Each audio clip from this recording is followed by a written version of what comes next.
right, so welcome everyone. My name is Linda Wallace. I'm the park and trails planner for this project. I guess I would tell you this is a great turnout. We've been really sure better. I thought we bought too many cookies and stuff, but I think we might have just enough of everybody here eat six. So please help yourself. This project, some of you may have been here back in 2019 when we had an open house. I think over 100 people attended that open house, but a lot of you could be new because there's been a lot of development in this area, and so hopefully you get a chance to meet each other and learn a lot about this project, so you walk away on the same place or the same point. Oh, going backwards.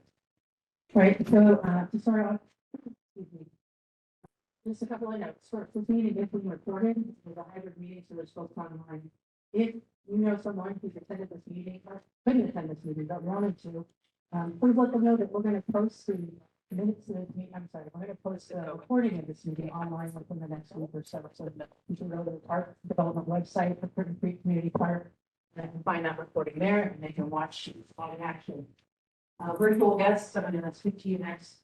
They're not going to be able to speak into the room. We have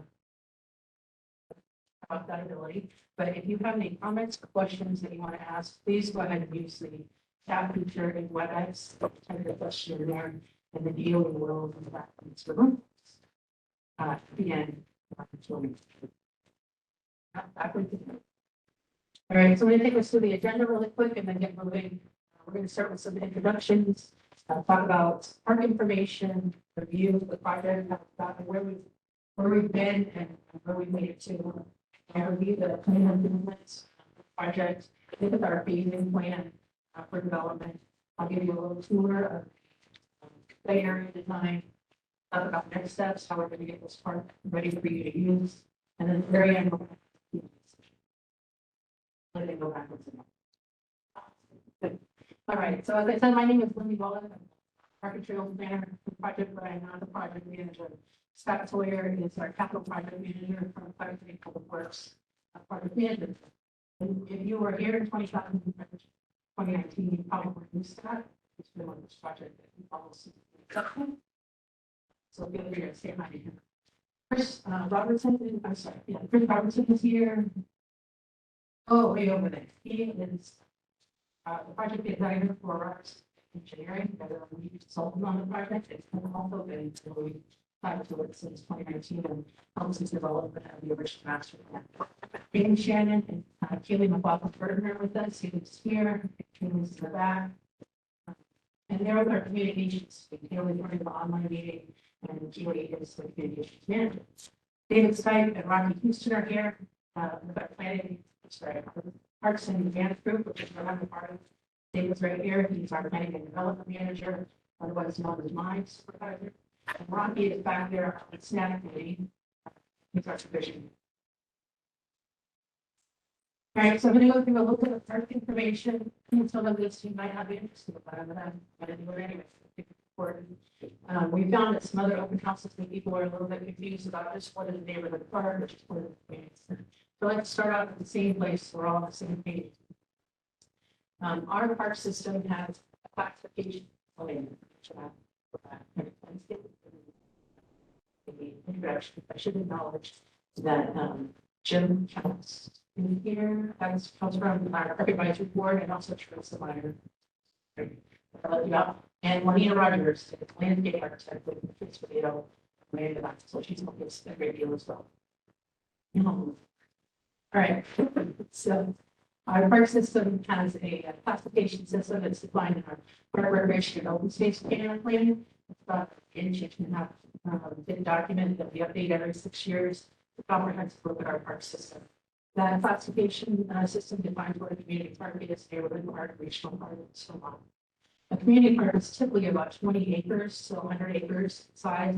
We'll see that Curtin Creek is just a little bit smaller than that. And then it also serves residents within a 2 to 3 mile radius.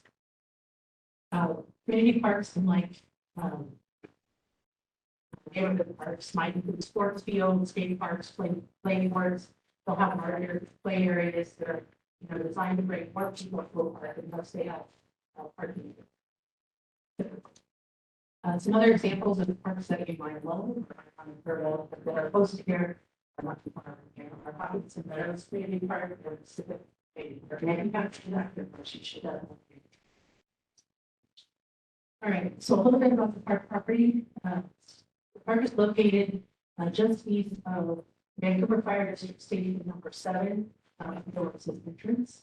That is on Northeast 72nd Avenue, just north of Northeast 119th Street. The park extends from the western boundary of the fire station over to the eastern boundary that was called the natural area on this drawing. It's about a little over 16 acres in size. That natural area we call it the Gaddis wetlands. It actually extends all the way down to 119th Street down here. So this is all the same natural area. The park is already somewhat fenced, but all by private fencing on the north boundary, the east boundary, and the south boundary. Later on this year, we're going to engage in a project to begin the fencing for an actual establishing actual park boundary fence along those same lines. There is already a fence that I said here along the natural area, and that one's mostly just going to be improved. And those will, the ones on the east boundary and the south boundary will likely be like upgraded type of rural fence, so it's still wildlife friendly while that's moving back and forth between.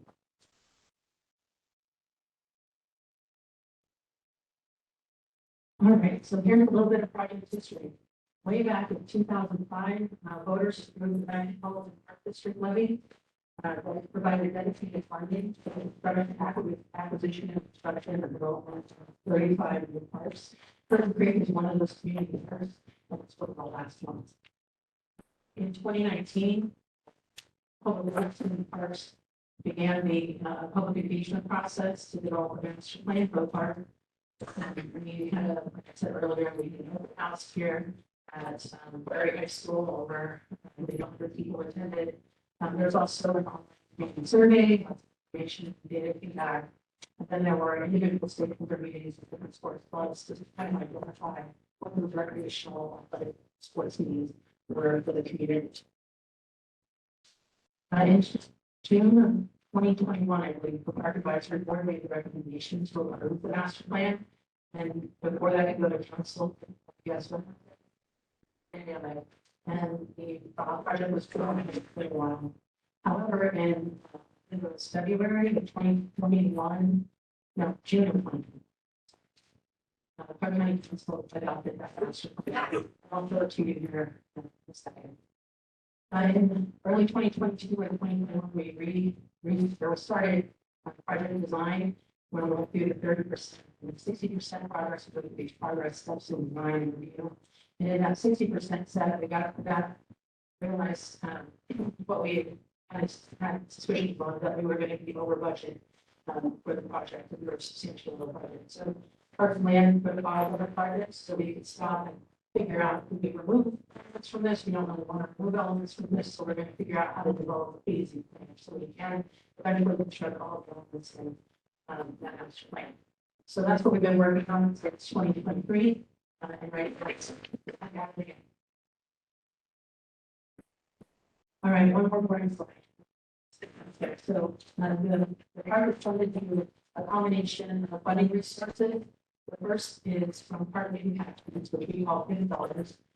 Those are fees that are accepted when constructing new residential housing, and they go to pay for acquisition and development of new parks. There's actually 10 private districts or districts in the good districts, and we're in right now in District 6 right here where that nice large star is. It's also funded through real estate excise tax, which we call $8, and those are taxes that are charged on the sale of real property, and those go to a combination fund that funds work on roads, construction, road construction, and maybe sidewalks and whatnot, and also parks. So we share that for all the ways. And then unfortunately, the last resource is that we did receive 2 grants for combining, one from Washington State Recreation and Conservation Office. The first grant is called the Youth Athletic Facilities Grant, and that was $350,000 that they are giving us to develop fields for And then the second is an additional $500,000 to support the overall design of the park. So that will say the play areas, sport courts, the trails, the movements, things like that. But a total of $850,000 is going to go come from the state to support this project. All right, so this is our good match 2021. So before I take you on a little tour of this, I just want to say that master plans are a vision. What we think at the time, we can construct that would meet all of the, what we can design that would meet all of the community things, what we're receiving from the feedback, the surveys, and other conferences and whatnot. But rarely does the master plan end up getting designed exactly as it looked the day that the council approved it. And that's where we're at now. We have almost all of these elements, if not all of them, but they're shuffled around a little bit. On the next slide, I'll go through that with you. But I just want to take you through this so you understand where we started. The primary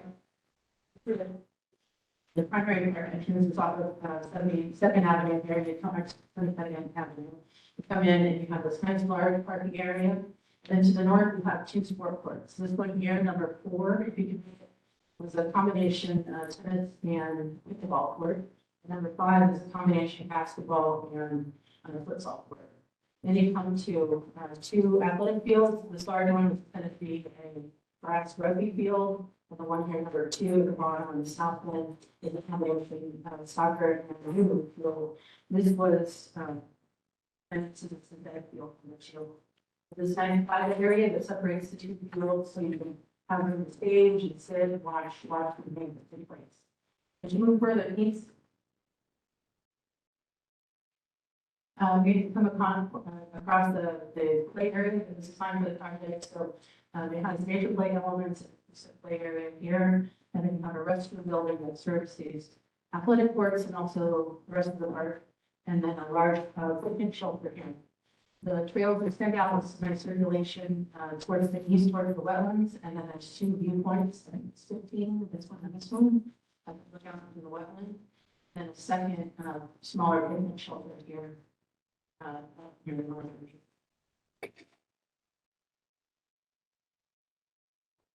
Okay. So here's a look at our land improvements. We have made some changes, as I said earlier, and a lot of those are due to pipe installation. But then during our 60% that we saw that construction estimate, we realized that we needed to come up and make some changes to phasing, and that impacted some of the layout. We also wanted to make some improvements aesthetically that we thought would be an improvement over what was shown in the master plan. We wanted to make some changes to reduce cost overall, and then also just make some operational improvements that we thought would lower the maintenance costs of the park long term. So here we go on another tour. So you come up with, you come up 72nd Avenue from the same location, but you're going to come to a bit of a smaller parking area here. You can see some of it is the darker gray. That would be constructed during the first gray phase, and then you'll see this emerge slowly. It's a lighter phase, and that would be developed in the future phase. I believe it's an additional 44 spaces. To the north, you'll see the 2 sport courts. They're still there, but they are swapped. We have on this end, we have basketball, football still, and then we have removed tennis from the sport court, and now we have 4 pickleball courts. We've also reoriented the courts, one to the south, so that it'll be easier to play on. Previously, oriented east to west, which can be pretty difficult. After you move from the parking lot, you're going to come to the play area and the southern athletic field. And we thought this was we shuffled around on the north end. We moved that play area field forward, so the play area forward, and moved that northern field to the east of it. We thought that it had multiple bonuses to it. One is that now you no longer approach this area with a wall of athletic fencing. That you can see it, those 2 fields were right up on the border connection parking area. So you get to at least see half of a beautiful play area with landscaping and whatnot. It also will reduce overall construction costs because we won't need to run utilities all the way out here for the restroom building and one of the shelters. And reduce the overall maintenance costs because staff's not going to have to travel all the way to the east side of the park to be able to maintain that restroom building. And great big bonus is that it'll be easier for folks to access. This is supposed to be an accessible inclusive play area, and it'd be a lot more difficult for folks to make it all the way to the east end of the park. It'll be easier, because you have closer to the parking area. I'm gonna go into, I'm gonna go in more detail on the play area, but I'll just show you right here, this is the restroom building, and then one of those picnic shelters is up here on the north east corner of that play area. The south field here is still a synthetic field. We have removed, we have removed from it, but it's now a combination soccer and rugby field. The northern field has been, as I said, shifted towards the east. It remains the same size, and it will be, when it's constructed in a future phase, it will be another synthetic field. We found that those are a lot easier for us to maintain cost-wise over the course of the life of the field. It's very difficult for us to have enough staff on hand to go out and repair grass fields in the middle of the winter when they just come up from play. We just don't have folks to do that. And then also they cost a lot less in terms of water, steel pipes to keep the grass going. So that is going to be a synthetic field when it's developed in a future phase. We still have trails that extend out towards the east here. But they are a little bit reduced. There was another leg, I think, that extended a little further east. So they're reduced a little bit. And just to mention, we also have trails in this area, which were reduced as well. These trails can still take you about to 2 viewpoints right here. And we've moved them a little bit because we wanted to maximize some of the views that we saw when we visited this site. The southern one is going to have a nice little peekaboo view of Mount Hood, at least for a few years, so the trees take it away from us. And then the northern one's going to have more of a territorial view of the wetlands, and it's still a really nice view if you want to have a nice little respite there. And then we still have a second shelter that will be going up next year, number 13.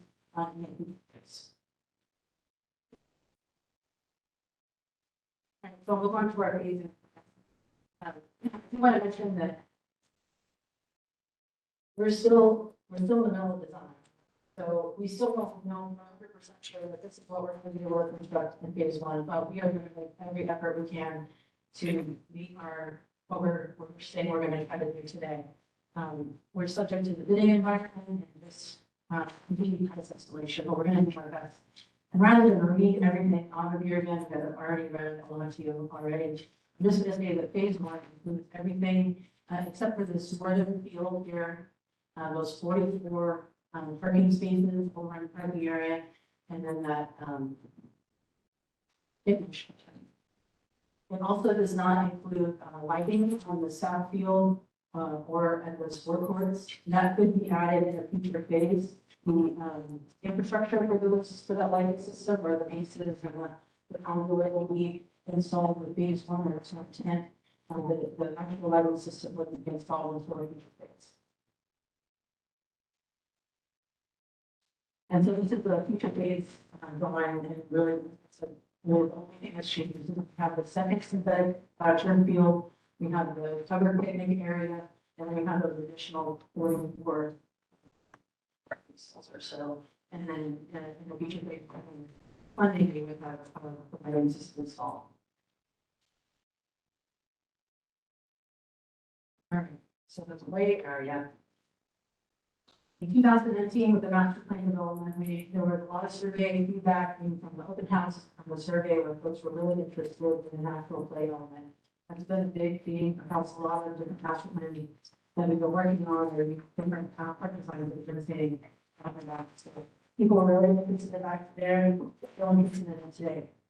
And the other goal was that they wanted us to have inclusive play, so the community would come together and play, people with all abilities, to come together and play together. Kids and all abilities. Something like that build community or whatever. Just having the folks who can play in one area but not play together. We want people to be able to play together.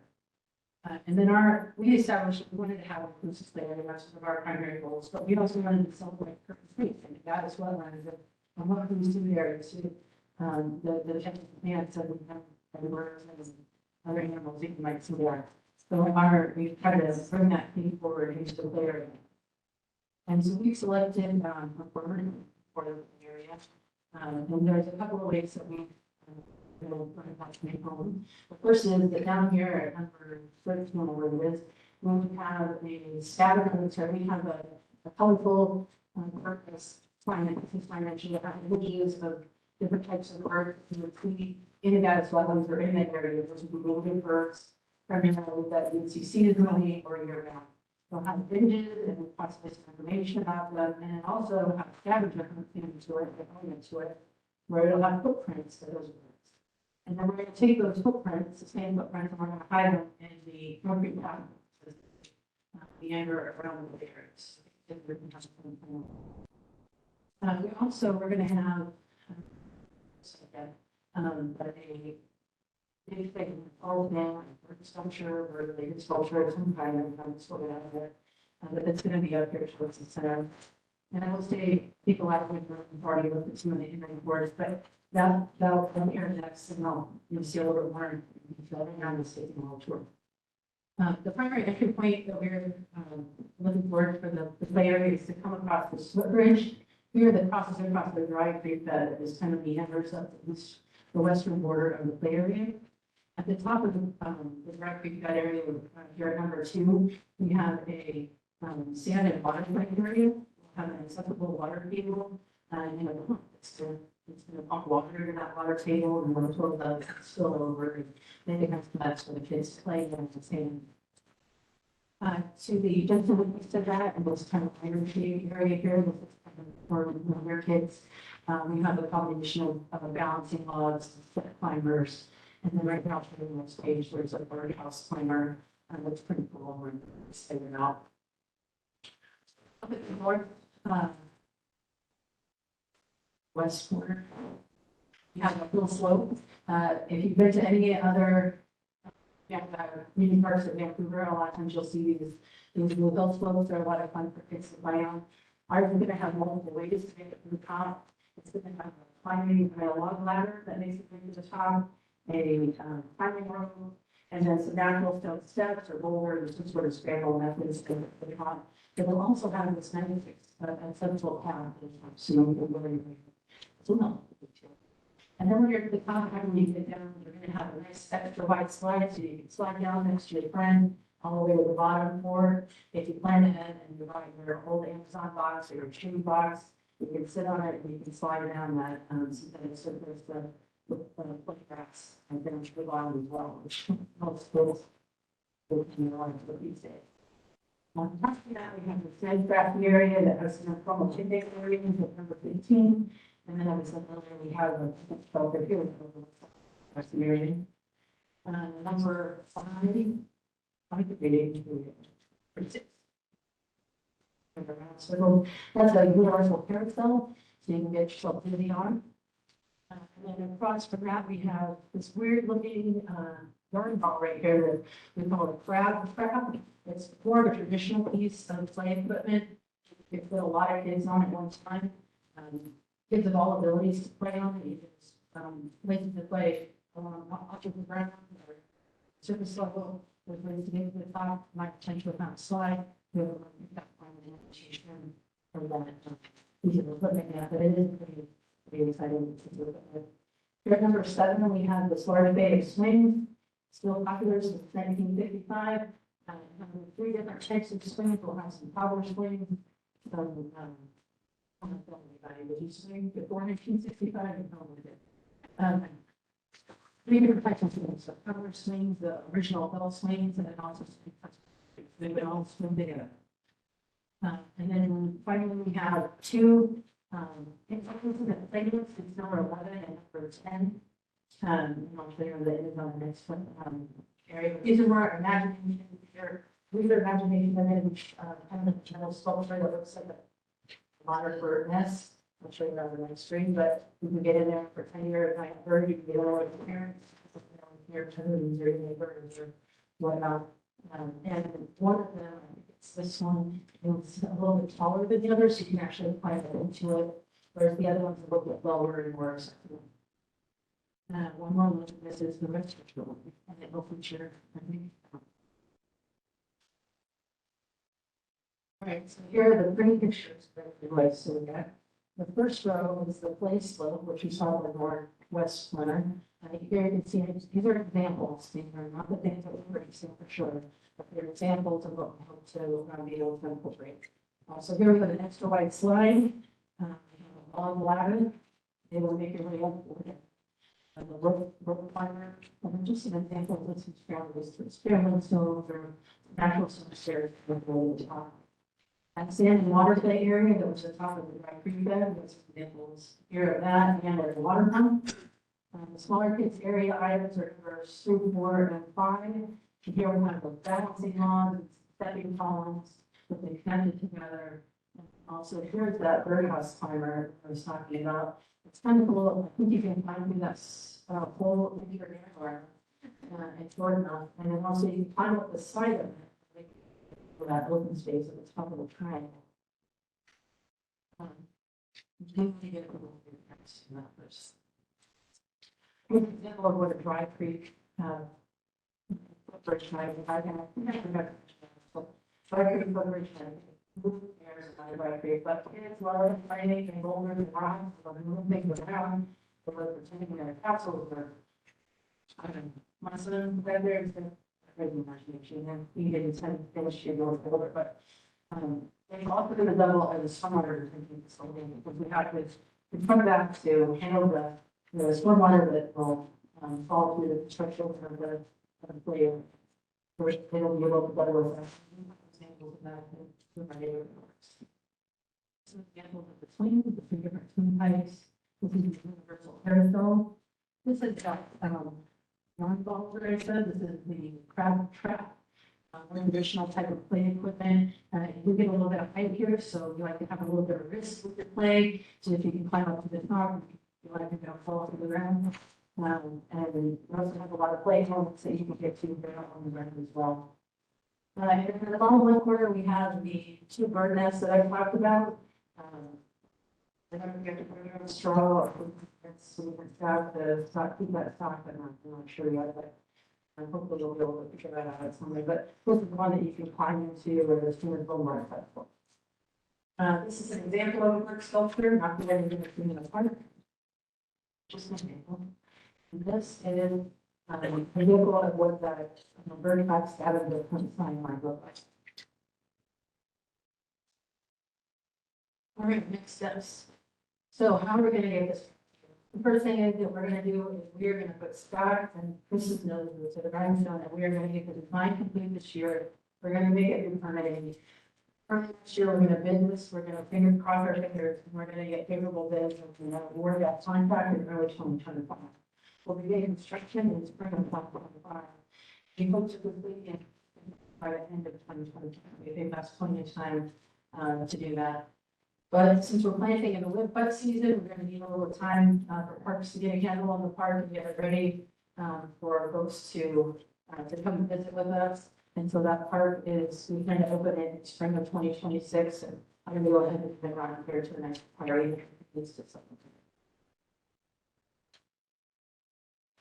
All right, so if you have any thoughts or questions, and there's a lot of people here, you might not be able to make it to all of your thoughts and your questions. And maybe you're a person who doesn't like this, we can come over.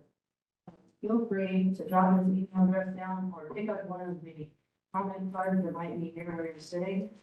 If you don't want to fill out the comment card, the email address is on the comment card, you can show it in your pocket. Take it with you. Email us later or next week, whatever works for you. Otherwise, we're going to start Q&A session here. Dr. Lonnie, do you have questions or comments that you'd like to make? Let me go through a couple of rules here. One is that we don't have more than one microphone, and there are a lot of you. And there's 5 of us that are becoming right answer a question. So I'm going to do my best to run for you, have you state your name, how you're affiliated with a park, are you a neighbor, maybe you're a member of a sports club, and my interest in that way, maybe you'll have some other affiliation. Just give kind of give us context about why you're here. And then if you could keep your question or your comment to 1 minute, because there's a lot of you. We're only getting 1 question at a time. Because there's so many people. But if there aren't a lot of questions, we can come back to it again and circle back around. And then if you're online, as I said, we cannot speak into the Zoom, so you can type your questions into the chat feature, and Haley at some point will read them. Otherwise, we'll respond to you. Again, you can't make it to all your questions. Be sure to email us or write us comment hard and we do our best to respond. Maybe by the default. But the last thing, is please be respectful to your neighbors, and please be respectful to staff. Of your comments and questions. I can ask, Chris, David, Scott, and, move to any other. I'm gonna have the part down for the microphone out to you, so. What yeah. The long way to do. Who wants to go first? Special grant. Oh, man. I'll give it a lock. Really quick. I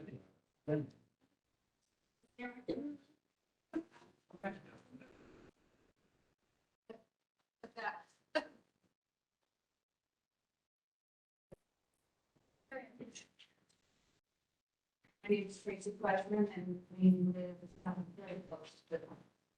I have two questions, actually. One is the park hours and the other is the impact on the traffic, 76. So the park hours, as I understand, eventually will be approved at 10 p.m. Then until we get to the point where we have lighting, and then in a future phase, the park will be open from dawn to the. Is that right? It's actually 7 a.m. Sounds so close, which is more than our, so fast. You go back to plan improvements. Okay, what's next? Oh, there was a question about foot traffic. Oh, sorry. Did you say Foot traffic on 70. I think you go 72nd traffic. So there's more construction occurring. So our in the public works application, so part of our community development application that Chris is putting together for, does look at that. Because there will be the light, right? Chris will be there. Where's that?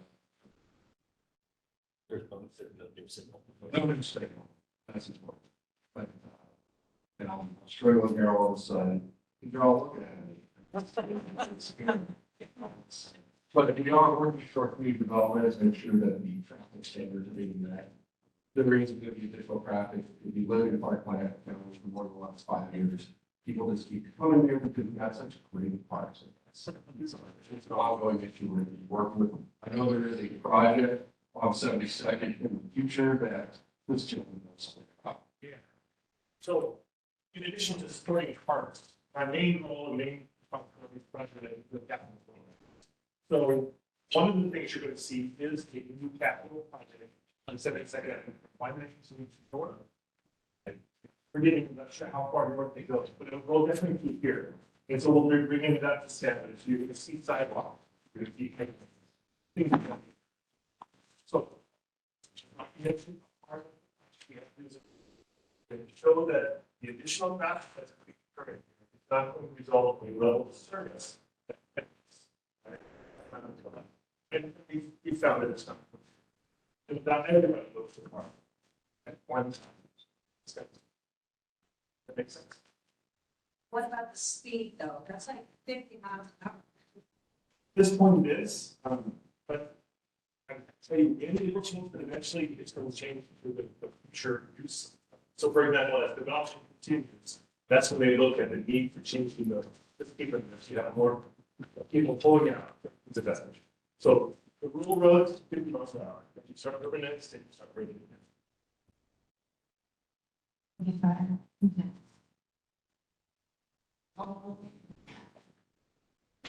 Access. It's a landscape art.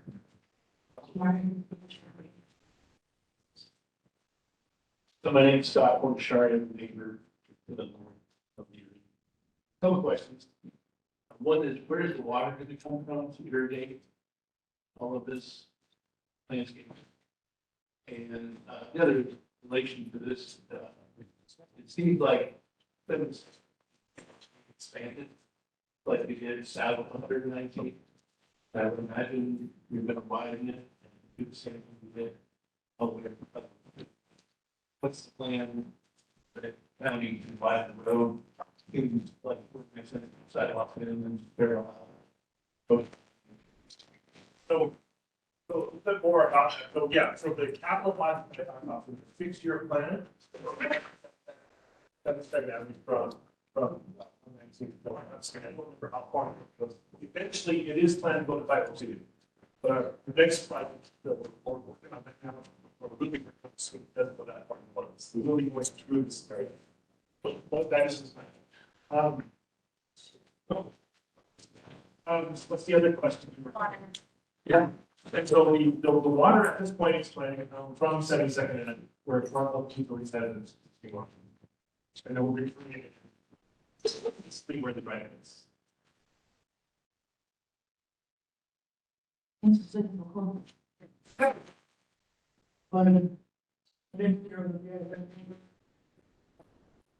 western part.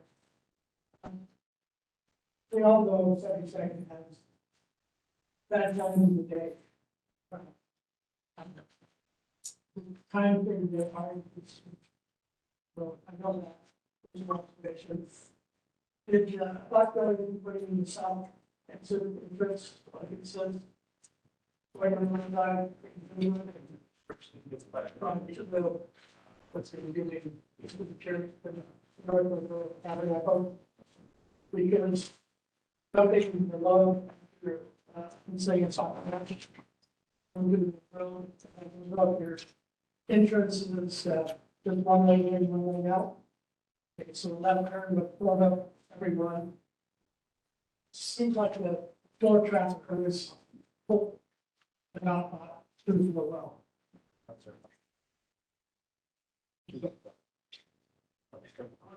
So excited about it's really that's what the problem There's the linear left. Left turn lane is around on the same side.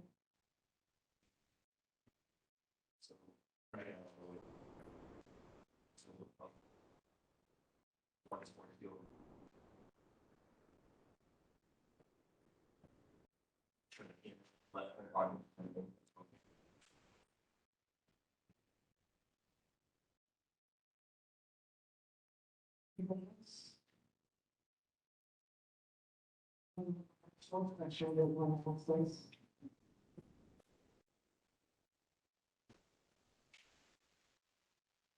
And don't worry, you can write all your questions down and so review them. Any question?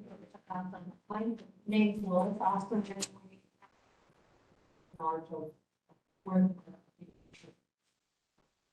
I'm curious about the lighting, what is functioning, after hours. Are going to be lit up after hours, or will that lighting turn on? I don't know, but there's like radios or whatever, you know, times are they will be set or turned on there for the issues for the video. That's a shots. And then lighting would be there to send in the curtain lot.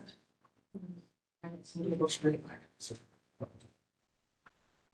Yeah, so So the port lighting, we have a really cool heavy application, so anywhere here in the back setting has the ability to turn on and off lights. So if we do get an after hours call, sometimes it happens at Luke Jensen, where somehow the lights come on, we can turn them off remotely, so we'll actually have set down there. So really the lights are only going to be on when there is a reservation, if and when we do have lights for the sports. In regards to interior lights for the park, sorry, but we're not having a lot of lighting in there, so it's not gonna be a lit up sort of, you can see everything in there. On street lights, we have street lights, we don't have any sort of street lights, parking lot lights like you see. So we're trying to have the, in a oasis of solitude, except for what people have.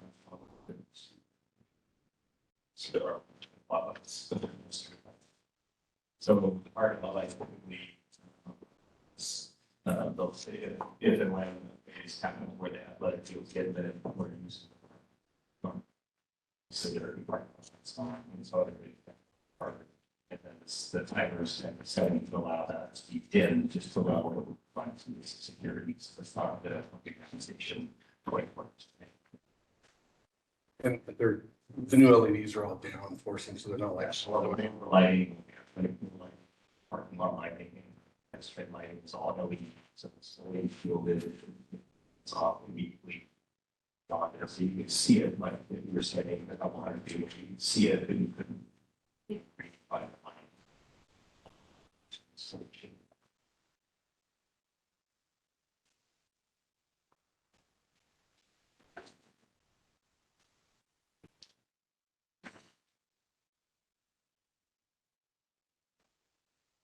My name is Brad Batten, and welcome to the folks here. I'm also one of the coaches for the Kingdom Rugby. In your last statement, you mentioned reservations. First of all, we're super excited at the prospect of having the only rugby pitch in Clark County right outside of Florida. So that's really, how will the reservation system work? Our experience right now, we get whatever's available after everybody's gone through and made their final reservations. It would be a real shame to have this beautiful new field for our second and 12th graders and our adults that participate in rugby to have this wonderful field and never be able to do it. How would that work, and how would we have that reassurance that it actually be there? I'd like to find the general policy. So I can guarantee you it won't be any better. No, I mean, no, what we do at our other sports fields is we prioritize the general location, league, associated, and season filters and that recreation for field planning for us. So each typically works with groups at a certain time of the year to create a schedule, and then anything that's not identified in free for all. So, for example, if we had a rugby season that we'd identify, we would be letting early in the year before that, we coordinate that schedule is, that'd be our first priority. And if you were, or soccer, you'd be low priority. So we're trying to make sure that the community part of that local constituents, users are being prioritized, but at the same time, it's a public asset. Right.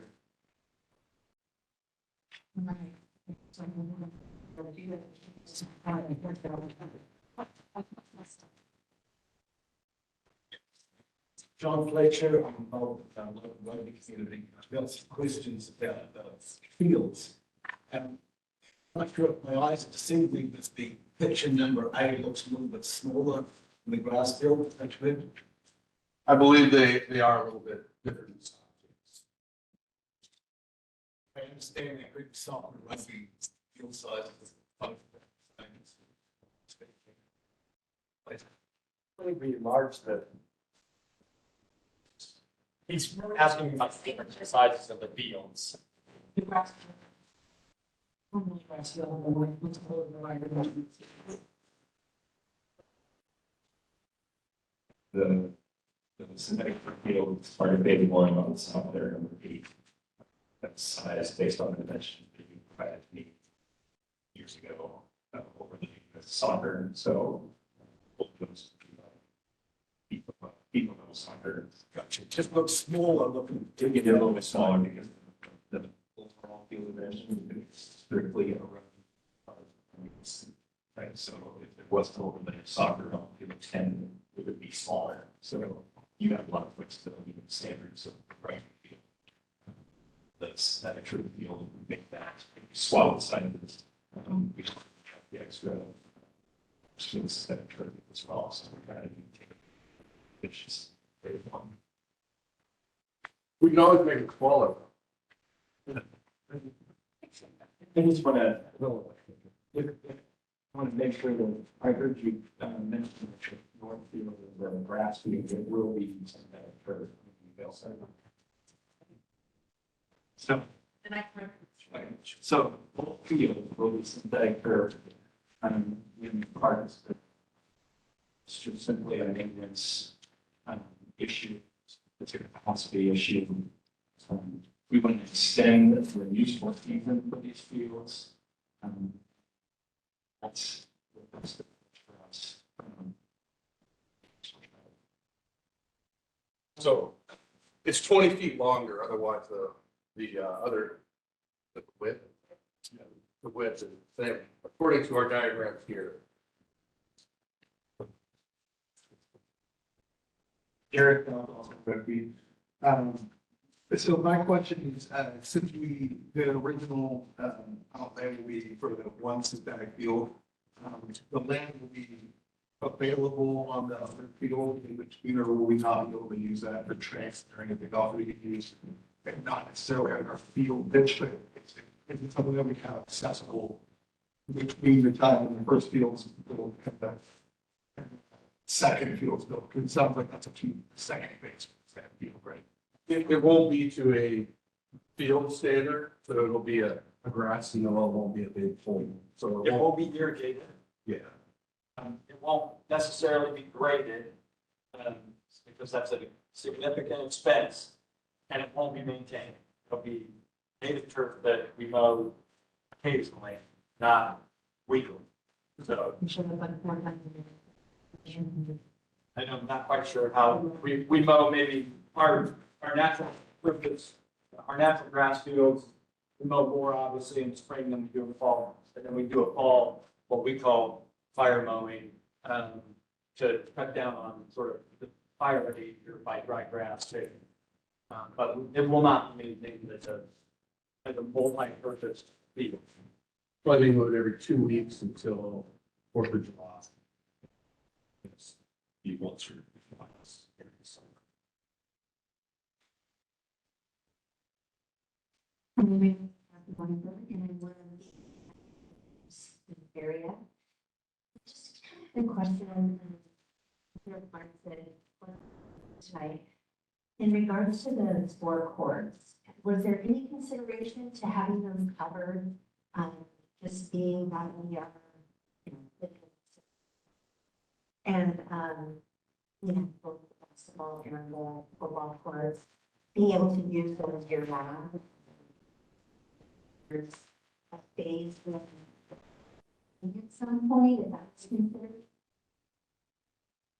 So I know the one things so much. We would rather cover the course, and we would really use that for raise funding. Right now, that's not included in our budget. And just let you know, we can, I'm not figure out how to do it at some point. There is something I think we're probably considering in the future, even. And we'll be a question. So I think over at Pacific Park, Pacific Community Park, we're going to also work towards installing 4 additional courts, 4 or 5, and then I think you're also exploring possibly others like that part. On those. It really boils down to covering sports sort of costs $3,000, $4,000 on the shoulder that big, they don't have columns in the middle of it, and it's all it would be nice, not just in the winter, but in the summer. We're experiencing mosquitoes and some very hot summers, and one of the things that we're trying to do as a planning group is identify places where we can introduce shade, and picnic areas, playgrounds, and so it serves a purpose. So, some. There's one thing I neglected to mention, when I was reviewing this drawing, is that on the east side of those football courts, we wouldn't have an area for the folks to stay on the stage and get ready for their chance to go on the court. And we are looking at trying to control us for some sort of cover of those seats, so we're not putting one there and some shot to lose. To your ball. The other question that she had was about the phasing of the lighting. Oh, the phase of the lighting, so, well, that's something that we were considering the part of phase 1, but since the part is not gonna be open, it's open o'clock, and we'll see, future phases, the lighting is installed, not, so you're considering that for space. But we are putting in the conduit and setting it up. Right, so we're installing all the infrastructure that will support that in the future. To give you a capital setting. We don't want to have to dig up the park for lighting. So while we're out there doing overall grading, putting in utility, we'll trench in the electrical conduit necessary to put lighting in the future. as funding allows. Remember that it's close to the property line, like, I was, got a purpose to start this with the trail, or we lighting, or we shielded.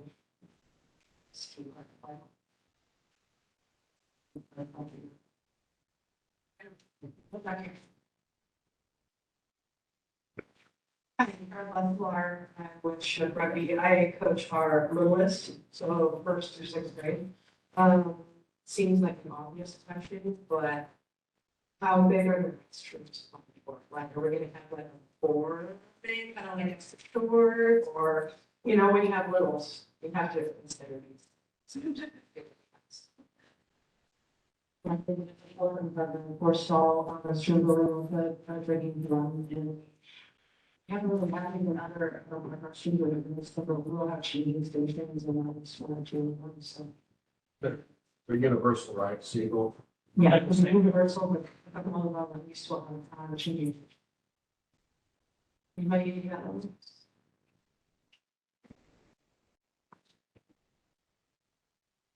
Gotcha. Yeah, my name is Mitchell Wells. Chinook, I coach with Carol. Just had a quick question.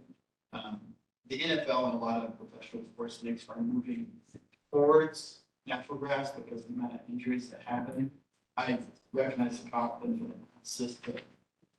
Have we like access to what that would be like for maintenance? So we can see and plan it out, or have you guys done that study before? So have we done a cost benefit analysis? Sure. Yes, yes, we have. And, the carpet is about $300,000 to replace it every 12 years. Right. So let's say 10 years, excuse me, that's $30,000 a year. Maintenance. When we factor in our labor time, our mowing, irrigation. So out at Hopkinson, where we have, a couple more fields than two, we spend about $50,000 just on water. So just the water bill for the two bills would almost probably be exactly what, the replacement cost would be, as well as usability is another thing. In this area, if we have to be grass, unless we do a big sand and fill, really expensive, high maintenance grass field, our usability is going to be 6, 7, maybe 8 months out of the year. Then we have to close it during peak growth times to allow for the start a couple of years. Put it out. So all those things are factored in. So we're trying to look at our variety of users and how seasons continue to change year round. A lot more people want to be playing 2 months ago and right now, not just in May and June and July. So I think all those factored into the consideration of an artificial turf. As a player, I agree. But as a land manager, we're balancing all these things. The field surf, which I believe is the manufacturer we were looking at, and a nice combination of sand and rubber from the infill, it's lots longer, power, and let's be frank, ain't got NFL money. And if you think of what's Willamette Valley known for, it's the seed capital of the world. What's Austin Stadium? And so it's just a reality we have here in the Pacific Northwest that it's the best thing all the way around. So our costs are significantly higher to do grass. Prefer it just like anyone else, it's just the balance. Before we go on to the question, there's a couple of things on standing here that I think I forgot to mention about the clearing. So let's mention them really quick. One is that the surfaces, you see the dark brown, those are gonna be rubberized surfaces, so it's a lot easier to maneuver or make the playground even more maneuverable. The little box to get around. And then all of the equipment that we selected on, selected with a focus on accessibility and inclusive play. The other thing is that we're talking about wheels that are thinking, those benches that are shown here, but not all of the benches are shown. Somebody here is gonna ask, when are we gonna get more benches? Because we'll always do. And we'll have benches in the play area and around the park, but also in the play area, we're gonna have some more informal seating, like flat top boulders and logs to sit on. And we're gonna try to space those out or arrange them so that if you're there with the child, when you can see them from more than one, play area. Because a lot of times these newer facilities, you go and it's like constantly chasing your camera from area to area. And you can get more time to make or something. Just want to make sure that we're aware of that. Anybody else have a question? Yeah, I'm Corey Cook, and a father of regarding the resident soccer field sometimes. I noticed over at Falletta Park, they have some really great playing services, but then as soon as you get off to the edge of the drainage, it just creates kind of a mode. That's what parents typically say. And so everybody gets money whenever it's reasonably rainy and stuff like that. And I also noticed like, if there's a interim kind of like phase 1 and phase 2 where there's not like a rain necessarily, so that you end up with water. So, especially knowing the play area has a dry creek, but if you kind of turn into a sump. It's not a lot. You talk all about just how you're managing water across such a flat area. Well, it's just funny. That's a great question.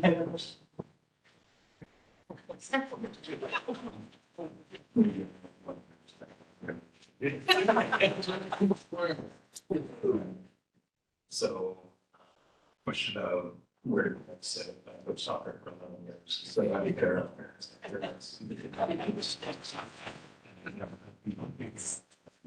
run outside the line, the green, the same as.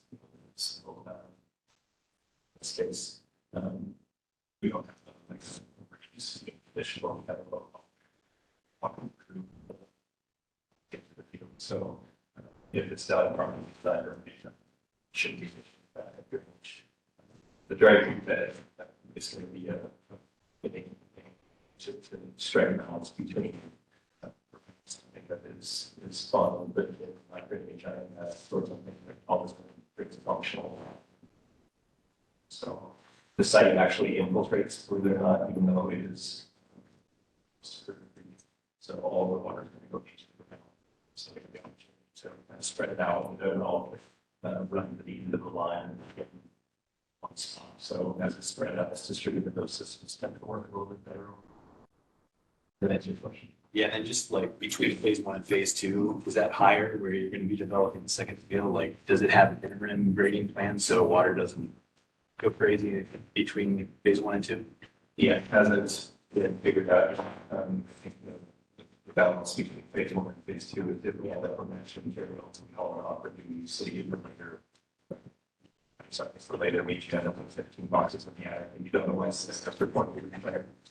So the transparent cost, but whenever the final result is, it'll be rooted from all the drainage. Thanks, so. Was there any question? Any more questions? Online questions. Oh, yeah. Question? Have some time. I can talk about the play areas. You can mention. Stand in the play areas. You might not want it, but. We want to make sure it gets into your carpet. Your collar.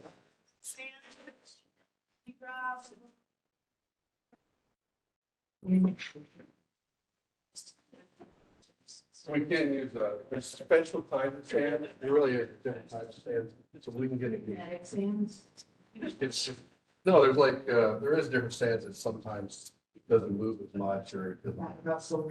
Oh, you have one of them. I know the name. We seriously appreciate you putting that. It's love sand. Somebody go over there.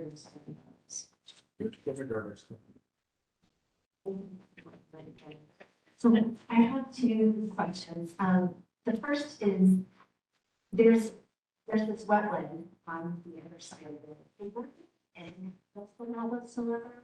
Maybe some sort of trail that goes around the outside of it, or someplace where we can have it walking and maybe just about that.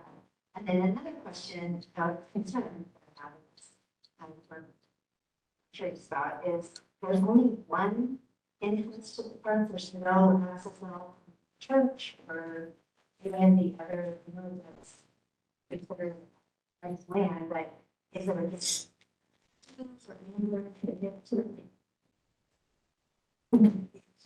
So the role. Not that I'm not pursuing any deliverance, with board members to the south. There was something that we had conversations about, but, we're not going to move forward with this time. And there's no trail connections that are planned. They're not in our capital improvement plan, chairs that connect into the gas wetlands. It's not, there's nothing to correct me if I'm wrong, but I believe that's a wetland mitigation area or mitigation area, and so folks aren't really supposed to be in there, and we're not allowed to just invite people in. I think that was talked about a long time ago, but that's not something that's on the table right now. I'm not sure. The bad regulator, they wouldn't let people in there. So it's another people's zone. I'm not sure if that ends eventually, and if that eventually should happen, but, not anytime in the near future. Anybody else? John? John Jay, Party Advisory Board. And how- Oh, no, I'm sorry. Oh, and Troy Pierce. Oh my gosh, that's boss is here. Okay.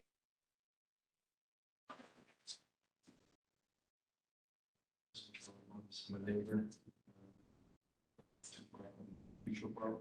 I didn't know that there's gonna be no spots. First plan was parking lot looked a lot bigger. Have you done a study? Yeah. Yes. I'm sorry, that was one of the things that I was wishing, sure there could do a much better job. I'm gonna give the spiel on it, I mean, that's what I heard. So the original parts and lot that was designed was, we looked at it, the things and how we want to fix our budget issues. And we found that not only used to over design, but there were more parking spaces than are required by the correct code or showing the parking study. And so we discussed how can we reduce costs in the park. So we moved the project forward, and that was one of the things that we looked at, was shrinking the size of the parking area and breaking it up into two phases. We're also very focused on active transportation, so you can bike or walk there. So, the biggest difference between Yelling at my fellow. the biggest difference between the original master plan and this one is that we were doing one fields, right? So if you've got two fields going at the same time, you've got the potential for 8 teams, right? 2 teams playing on each field plus 2 teams for each field coming in that swaps. So removing one of the fields significantly reduces the parking demand. Both in the original and in the revised, there was a parking study that was provided. Parking doesn't address parking requirements for sports fields. It's based on a parking study. And so what my experience has been, we've done 47 turf fields in the county, and it's just right about 44 spots per field. That's what you need. So you accommodate, we've got some sport courts that aren't necessarily programmed. We've got play areas that people can come and go. So there's some estimates made for those ancillaries. The biggest use with the field itself, if it's all handled with shun. So the parking for the show as potential future plays would be triggered because of that second field. Thanks. I have a little bit more time, or we can get up and talk around and ask this question. John Fletcher, Dean, I see there's a fence around, turf field in section 8. Is there to be a shield of reasoning for the fence and the dimensions like the height? Thanks, 4 feet tall. So that's a phrase, which is 3 or 4 minutes. I usually do it about 4 feet, and it's really just to keep the balls from going. And hitting people 50 feet outside the field and not watching the field and play. So it's not meant just as a security fence or to keep people out, it's just meant to kind of. There's a key sense to maybe the right? So the walking trails that are passing. So the section on the north side of the field where the plaza is, doesn't have any fence. So it's wide open. Like number 6 is. And then on the left and right side of the east and west, there will be some. That it's all over every day, so that when something comes in there, blasting ball. And so it's really just protecting them.